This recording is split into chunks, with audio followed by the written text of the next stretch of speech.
بسم اللہ الرحمن الرحیم۔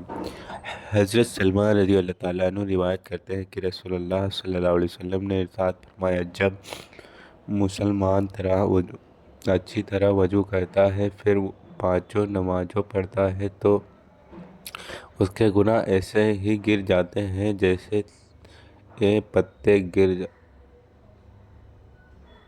گر جاتے ہیں۔ پھر آپ صلی اللہ علیہ وسلم نے قرآن کریم کی آیت تلاوت فرمائی جس کا ترجمہ اس طرح ہے، ترجمہ: اے محمد، آپ دن کے دونوں کناروں اور رات کے کچھ حصوں میں نماز کی پابندی کیا کیجیے، بے شک نیکیاں برائیوں کو دور کر دیتی ہیں۔ یہ باتیں مکمل نصیحت ہیں ان لوگوں کے لیے جو نصیحت قبول کرنے والے ہیں۔ فائدہ: بعض علماء کے نزدیک دو کناروں سے مراد دو حصے ہیں، پہلے حصے میں صبح کی نماز اور دوسرے حصے میں ظہر اور عصر کی نمازیں مراد ہیں۔ رات کے کچھ حصوں میں نماز پڑھنے سے مراد مغرب اور عشاء کی نمازوں کا پڑھنا ہے۔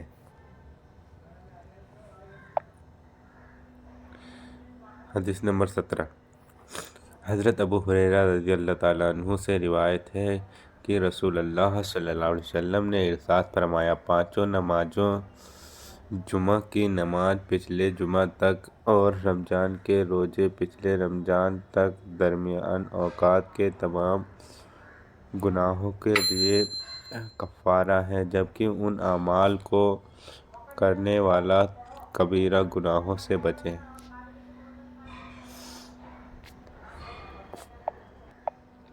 حدیث نمبر 18۔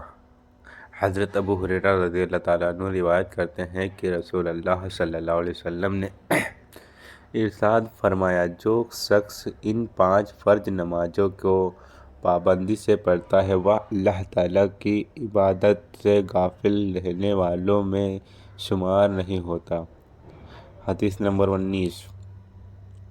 حضرت عبداللہ بن عمر رضی اللہ تعالیٰ عنہ سے روایت ہے کہ ایک دن نبی کریم صلی اللہ علیہ وسلم نے نماز کا ذکر فرماتے ہوئے ارشاد فرمایا، جو شخص نماز کا اہتمام کرتا ہے تو نماز اس کے لیے قیامت کے دن عذاب سے بچنے کا ذریعہ ہوگی، جو شخص نماز کا اہتمام نہیں کرتا اس کے لیے قیامت کے دن نہ نور ہوگا، نہ اس کے پورے ایماندار ہونے کی کوئی دلیل ہوگی، نہ عذاب سے بچنے کا کوئی ذریعہ ہوگا اور نہ قیامت کے دن فرعون، حامان اور ابی بن خلف کے ساتھ ہوگا۔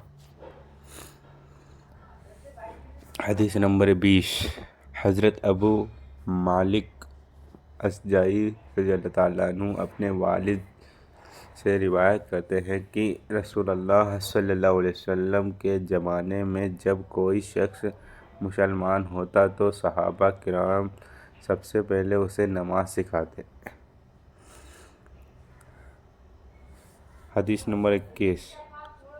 حضرت ابو امامہ رضی اللہ تعالیٰ عنہ سے روایت ہے کہ رسول اللہ صلی اللہ علیہ وسلم نے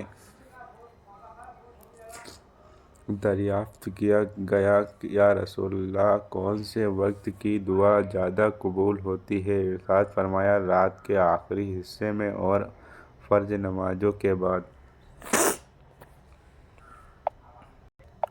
حضرت ابو سعید خدری رضی اللہ تعالیٰ عنہ سے روایت ہے کہ انہوں نے رسول اللہ صلی اللہ علیہ وسلم کو یہ ارشاد فرماتے ہوئے سنا، پانچوں نمازیں درمیان اوقات کے لیے کفارہ ہیں، یعنی ایک نماز سے دوسری نماز تک جو صغیرہ گناہ ہو جاتے ہیں وہ نماز کی برکت سے معاف ہو جاتے ہیں۔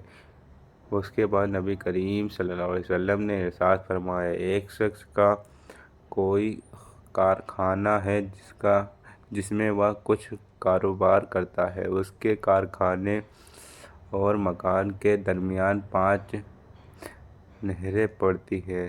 جب وہ کارخانے میں کام کرتا ہے تو اس کے بدن پر میل لگ جاتا ہے یا اسے پسینہ آ جاتا ہے، پھر گھر جاتے ہوئے ہر نہر پر غسل کرتا ہوا جاتا ہے۔ اس بار بار غسل کرنے سے اس کے جسم پر میل نہیں رہتا۔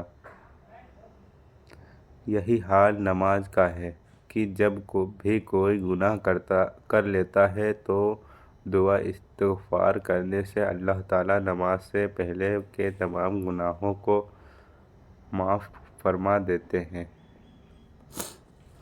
حضرت زید بن ثابت رضی اللہ تعالیٰ عنہ فرماتے ہیں کہ ہمیں نبی کریم صلی اللہ علیہ وسلم کی طرف سے حکم دیا گیا تھا کہ ہم ہر نماز کے بعد سبحان اللہ 33 مرتبہ، الحمدللہ 33 مرتبہ، اللہ اکبر 34 مرتبہ پڑھیں۔ ایک انصاری صحابی رضی اللہ تعالیٰ عنہ نے خواب میں دیکھا کوئی صاحب کہتے ہیں کیا تم کو رسول اللہ صلی اللہ علیہ وسلم نے حکم فرمایا ہے کہ ہر نماز کے بعد سبحان اللہ 33 مرتبہ، الحمدللہ 33 مرتبہ، اللہ اکبر 34 مرتبہ پڑھو؟ انہوں نے کہا جی ہاں۔ ان صاحب نے کہا ہر کلمہ کو 25 مرتبہ کر لو اور ان کلمہ کے ساتھ 25 مرتبہ لا الہ الا اللہ کر لو۔ چنانچہ صبح کو نبی کریم صلی اللہ علیہ وسلم کی خدمت میں حاضر ہو کر خواب بیان کیا۔ آپ صلی اللہ علیہ وسلم نے فرمایا ایسا ہی کر لو، یعنی اس کی اجازت فرما دی۔